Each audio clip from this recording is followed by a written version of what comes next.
Hey there, YouTuber. So going to install an i9-12900 into this MSI Pro Z690A.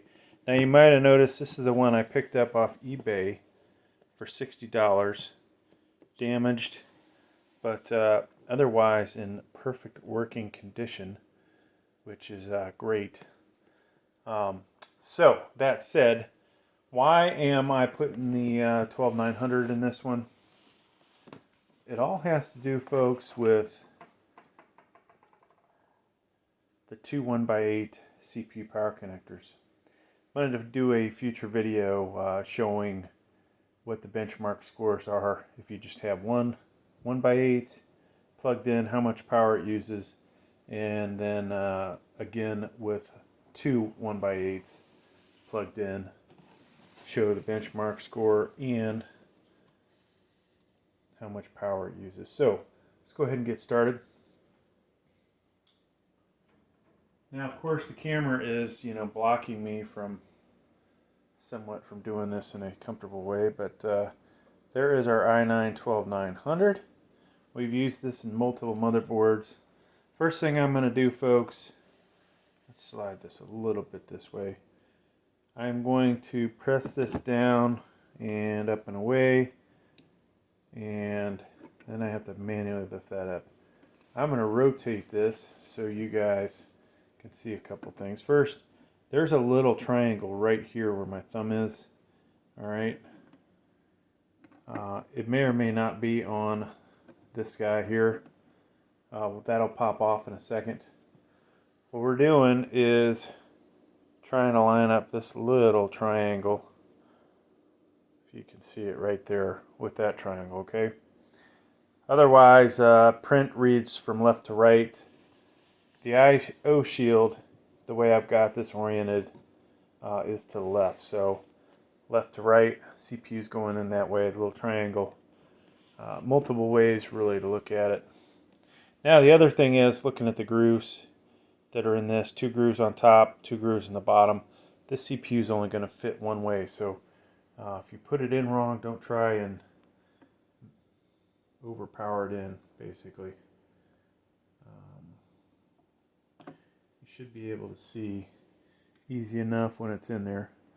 So it all pretty much sits flush. Well, actually it does sit flush. So this board sits flush with whatever this is made out of, plastic. Alright, so we've got that in. Now we're going to drop this down, folks. And this is actually kind of the scary thing about this. For the longest time with the 12th gen, I've actually been popping this cap off because I think there's less chance of damaging your CPU. Now, this thing, you can see how far away it is from sitting down. Normally, we'd think, okay, I'll press this down, plastic pops off, right? We remove this. I have actually seen these CPUs slightly shift, so I'm going to pop this up again, just make sure it's sitting in there right. It is. Now we're going to drop it back down. This lever takes way more force than what you're used to with 10th, 11th, 8th, 9th gen. And so bam, that's in, okay? Now for this video, I'm going to be installing one of my Noctua CPU coolers. This is either D14 or D15, whichever one it is. I'm going to potentially add a second fan to it, which will make it a little better, honestly. Alright, so what do we got to do first? Back plate. This can go in, basically it's going to go in like this underneath the motherboard. We can't rotate that 90 degrees, it won't work.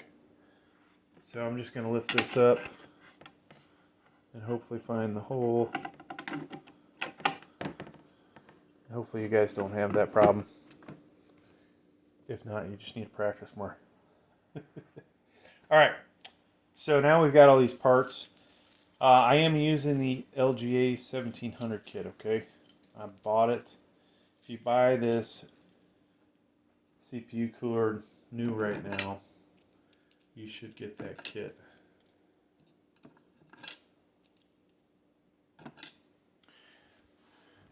Now I want to make sure we put our mounts on here correctly. I'm just going to put one on here, make sure I'm doing it in the right direction. And Lord knows I'm probably not. So there are our screws right here. If I put it like that, that's not how I want it, right? So I got to rotate this. This honestly looks like it's going to be pretty darn tight in here.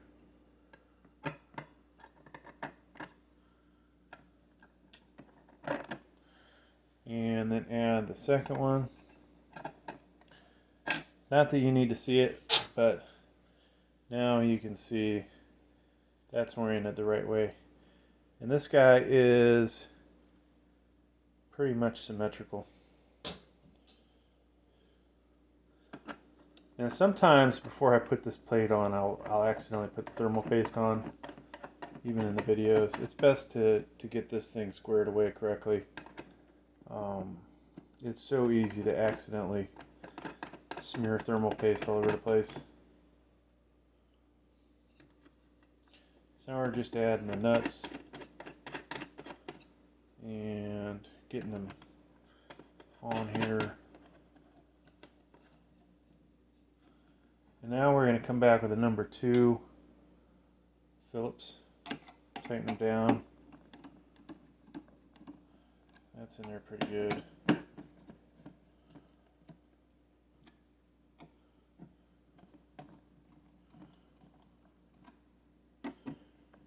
And to be honest with you, make sure you have a nice firm grip on the Phillips, alright?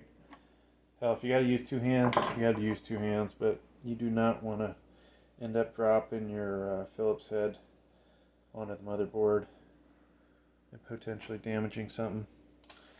So normally I use Noctua paste with my Noctua coolers. This is pretty much out. We're gonna have to buy another one. Use MX4 in this. Arctic MX4 for this video. I don't necessarily like the Arctic stuff too much because it honestly has a tendency to almost, I want to say, seize between the CPU and the CPU cooler. Hopefully that won't happen. Alright, so let's change our orientation so you guys can see that. So I'm trying to line up the threaded post with the screw and hopefully hitting them both. What you want to do is get a couple threads on each one of them before you start cranking them down. So that is in. Then we can rotate it. If you guys can see that, hopefully you can. Yep. I just forget in these cell phones the camera is not necessarily in the middle, or it's definitely not in the middle of the camera, or of the cell phone, I should say. All right, so now we're going to tighten these down. Now, other things I didn't talk about. I'm going to make the minimum attachments to this thing or installation to get this thing to fire up. Before I move this to its test position, I want to make sure that it is ready to rock and roll. So eventually this will move to a spot where I can use either an 850 watt EVGA gold PSU or 1000 watts. Either one of those, to include even I believe the 750 version, has 2 of the 1x8 CPU power connectors. Alright, so that's in. Now, our fan. There's our fan. We want to basically make sure that it's exhausting the right way in case this does go in a case. So this is the exhaust side, that's the intake. Alright, Let's try and move this so you guys can hopefully see this as it goes in. Now the main thing about this, folks, is the brackets. Getting those right.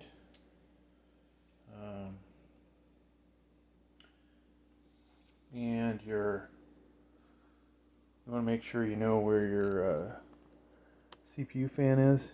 It's going to be one of these three.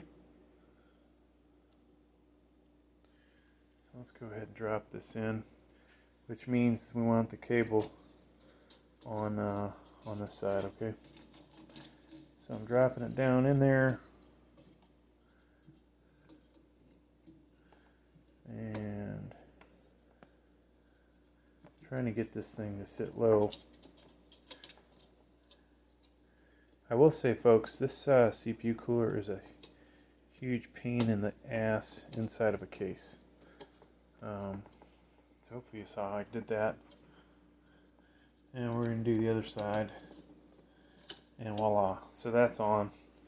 Next,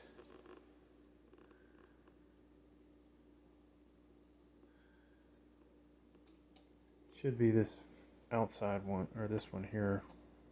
Should be the CPU fan. If it's not, we'll fix that later.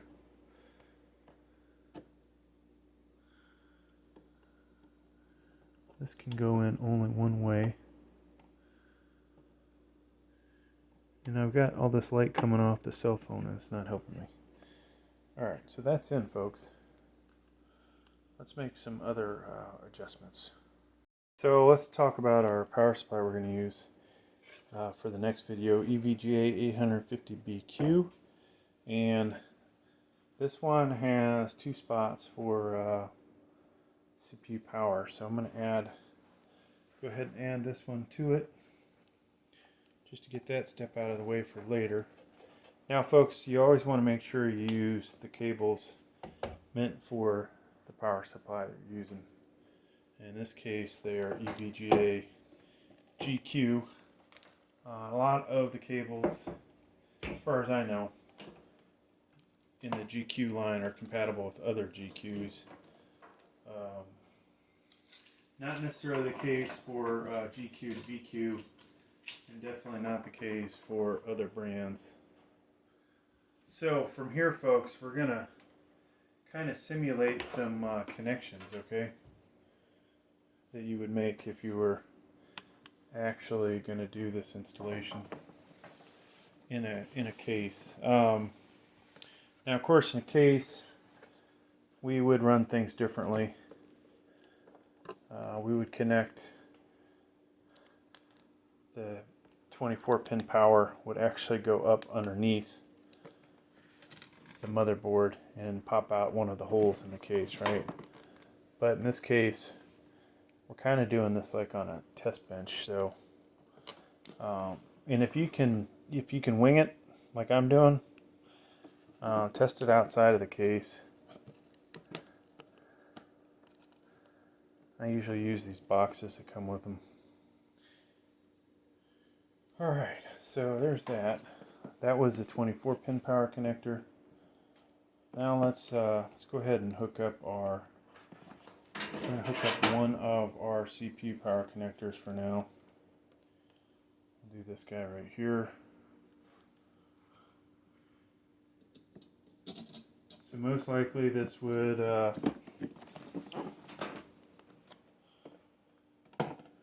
should start up no problem with just a 1x8, and potentially would work with the 1x4.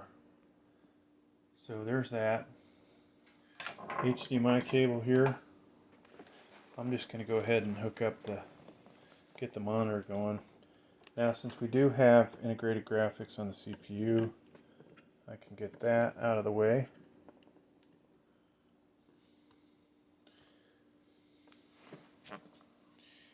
And good news, since we have this set up, we don't have to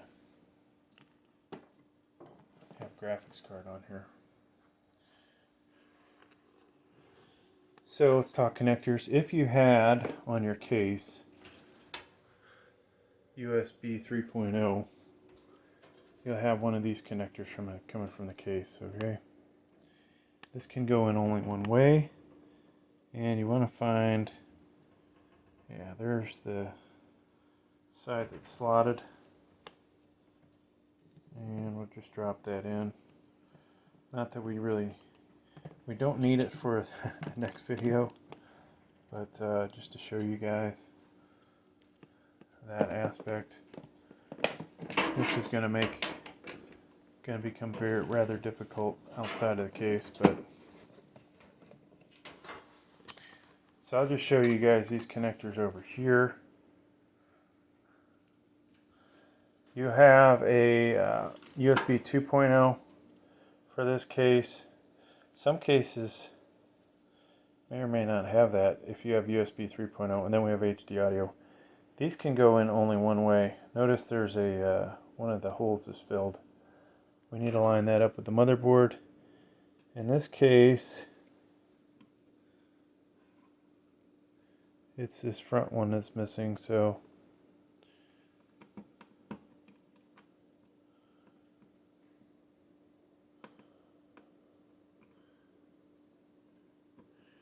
and folks, if you wear glasses, this is a good time to put them on, right? So I'm going to put mine on. So you saw as I struggled a little bit there. HD audio, it has this pin or that hole filled, and HD audio is back here on this motherboard, and the hole is the pin that's missing is on the second row, second one in. So I want to orient that so that it comes in just like so. Okay, now for the front panel, folks, we have all of these guys here, right? For bare minimum setup, the only one we need is the power switch, all right? And you'll notice we're going to get to it.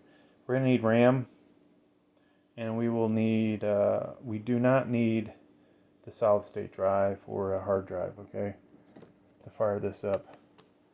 So this guy goes here, JFP1, second row, third and fourth pins. And for the power switch, doesn't matter how it goes in. I always leave the print facing out. And boom, that's in. Now for our RAM. So one thing, folks, you all need to do is go to your manufacturer's website and just verify memory compatibility. Now, for the sake of this video, I'm just going to stick some RAM in here. If it works, we're good. If it doesn't, I'll swap it out. This is some Patriot RAM. I have RAM all over the place, right? Let me just grab a handful of stuff that's not in a computer, and if it works, I'll find a computer that's got other RAM. But I guarantee I'll get one of these to work. Okay. Now, when you're initially doing a setup, or if let's say you bought a used motherboard, you're best off just using one stick of RAM initially. Okay. If you later on, if you have a pair of RAM like this, you want to put one in A2 and one in B2, all right? At least that's what the manufacturer recommends. And so we're going to stick this one, if you can see, let's see if you guys can see, basically the second one in, okay, from the CPU cooler. So that's where I'm going to stick this. And notice one side of this, there's a slot there. This side is shorter than this side, okay? This side shorter than this side. So make sure you line that up right when you're doing this. Let's try and drop down a little bit on the camera angle. And voila. Alright. So this motherboard, both these have to be out to put the RAM in.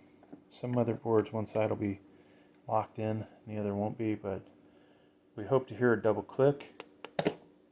Okay, boom. So our RAM's in there. Now, over on our power supply, we're going to want to turn this to on here in a second. But before I do that, I'm going to plug this in. Now, I don't know if you can see how thick this cable is. This is the cable that comes with this one, or the 1000 watt. Alright, so now we're ready to go.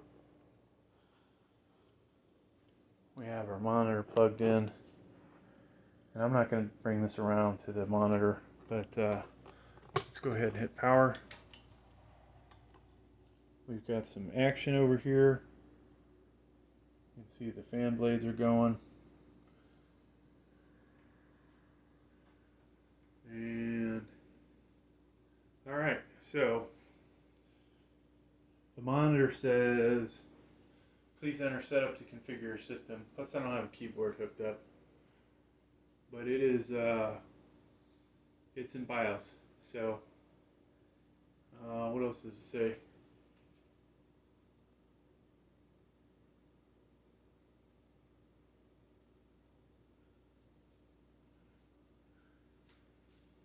So it looks like we're good, folks.